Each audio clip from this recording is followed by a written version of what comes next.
교육의 배신. 조종사들은 항공기에 대한 강한 믿음을 가지고 있다. 그동안 받아온 비행 교육에 대한 믿음도 있다. 어떤 상황에서도 침착하게 교육받은 대로 체크리스트를 확인하면 문제가 해결될 것이라고 믿는다. 기계와 조종사에 대한 견고한 신뢰가 쌓여져 왔기에 상업비행이라는 것이 생길 수 있었다. 그러나 완벽한 것은 없다. 뉴욕 한복판에서 이 믿음이 깨어진 사건이 있었다. 2001년 11월 12일 JFK 국제공항.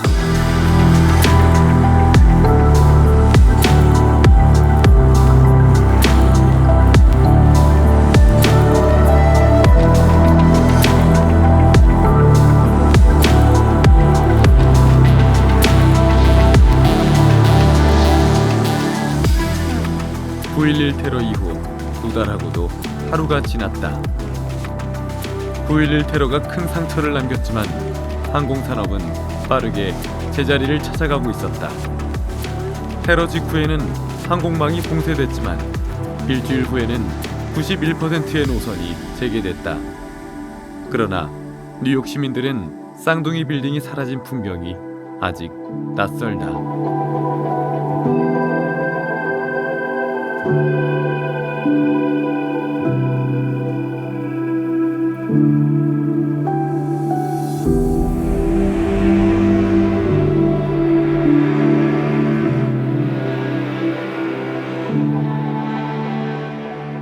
JFK 국제공항은 미국 최대의 국제선 공항이다. 대륙을 오가는 대형 항공기들이 엄청난 무게의 화물과 연료를 싣고 오가는 곳이다.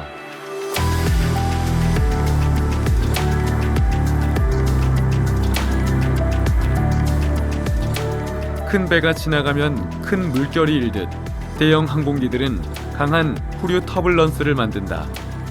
큰 날개가 공기층을 지나면 날개 위의 압력은 줄어들고 날개 아래의 압력은 증가해 날개를 위로 밀어 올려 양력을 만든다. 날개를 경계로 생겨난 압력이 다른 두 공기층은 날개 끝에서 다시 만나 소용돌이 같은 와류를 만든다.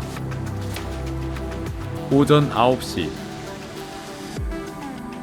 31L 활주로에서 일본항공 47편 747-400기가 이륙하고 이어 아메리칸항공 587편 A300-600기가 이륙할 것이다. 747-400의 최대 이륙 중량은 397톤, A300-600의 최대 이륙 중량은 171.7톤. 둘 다 큰 후류가 생길 수 있는 대형기들이다. 관제사는 간격 조절을 위해 편명에 헤비를 붙여 부를 것이다. 아메리칸 항공 587편 헤비는 승객 221명과 승무원 9명을 태우고 도미니카 공화국 라스 아메리카 공항으로 향한다. 기장 42세, 전략 수송기를 조종한 적 있는 미 공군 출신이다. 총 비행 시간은 8,050시간. A300 기종으로는 1723시간 비행했다. 같이 비행했던 부기장들은 하나같이 기장을 존경한다. 모범적이며 합리적인 데다 조종석 분위기를 편안하게 만들어주는 최고의 기장이다. 부기장 34세. 총 비행시간은 4,403시간. A300 기종 부기장으로 1,835시간 비행했다. 전날 만난 친구는 부기장이 존경하는 기장님과 비행할 수 있어 들떠 있었다고 증언한다. 기장은 1985년, 부기장은 1991년 아메리칸 항공에 입사해 36차례 같이 비행했었다. 존경하는 기장님 앞에서 어느 때보다 잘 비행하고 싶었을 것이다. 이번 이륙은 부기장이 맡게 된다.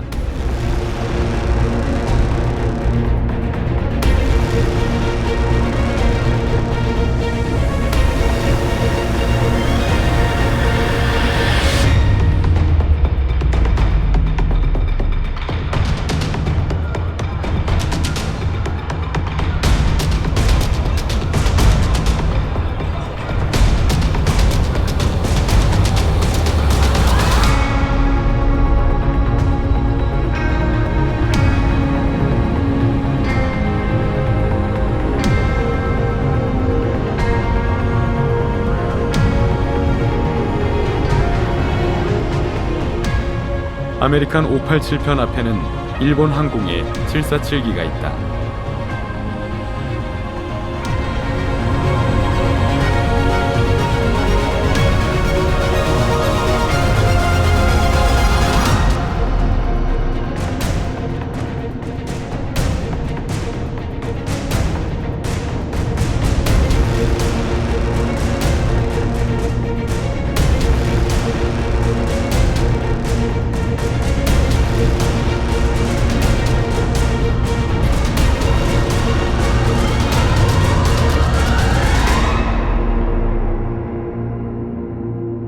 아메리칸 587편의 조종사들은 일본 항공 747을 보며 아침의 뉴스를 이야기한다.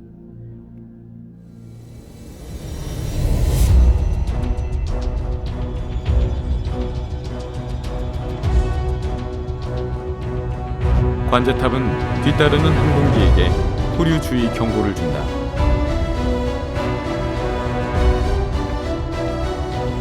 일본 항공의 747기가 이륙하자 아메리칸 항공 587편에게 비행 허가가 내려진다.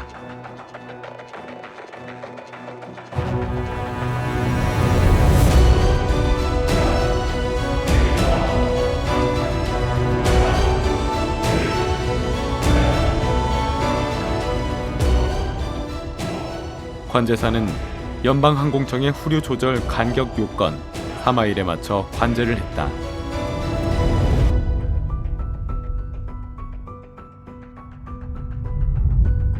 아메리칸 587편은 상승한다. 평소와 같은 이륙이다.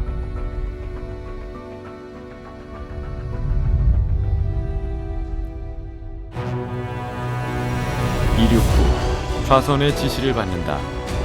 먼저 출발한 일본 항공 747기와 거의 동일한 궤적이다.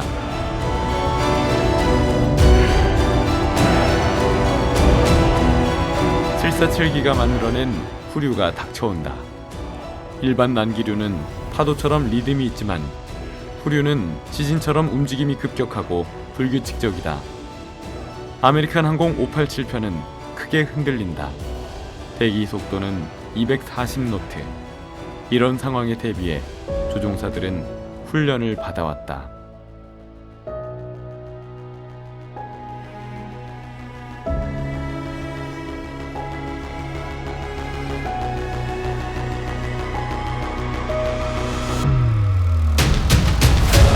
쿵 하는 소리가 녹음된다.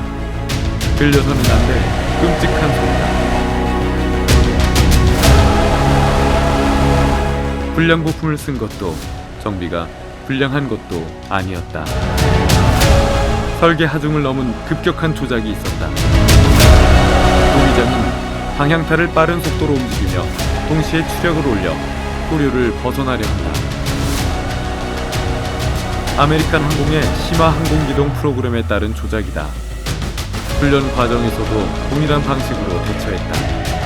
교관은 과격한 조작이라고 했지만 항공사 매뉴얼에서 벗어나지 않는 행동이었다. A300-600 기종의 방향타는 속도에 따라 민감도가 높아진다. 민감도는 당대의 대형 제트기 중에서도 가장 높았다. 과격한 회피 조작이 가장 민감한 항공기에 적용됐다. 그 결과 설계 한계보다 2배의 하중에 부딪힌다. 굉음이 들리며 기체가 진동한다. 조종석에는 경고음이 울린다. 대기 속도는 251노트.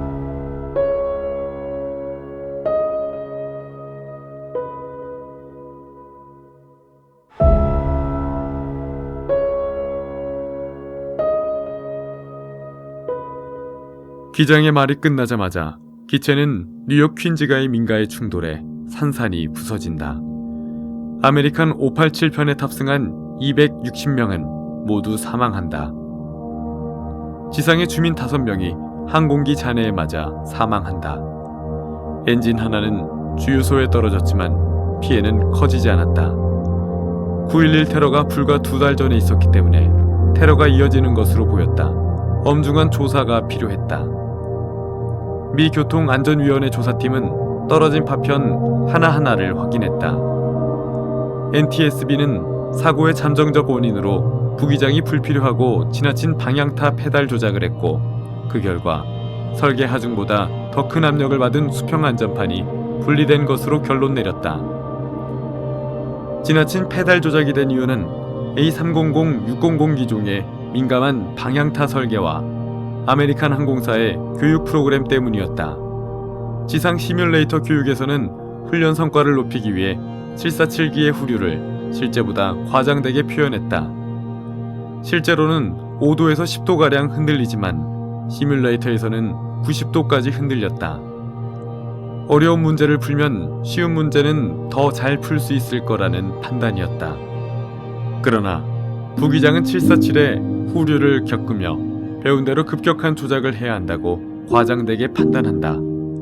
우수한 조종사들이 아무런 문제없는 항공기를 조종하다 극복 가능한 상황에서 최악의 결과를 만들었다.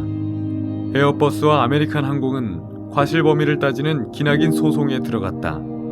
에어버스는 방향타 페달의 민감도를 줄이고 페달 제어에 대한 매뉴얼을 발행했고, 아메리칸 항공은 교육 프로그램을 변경했다.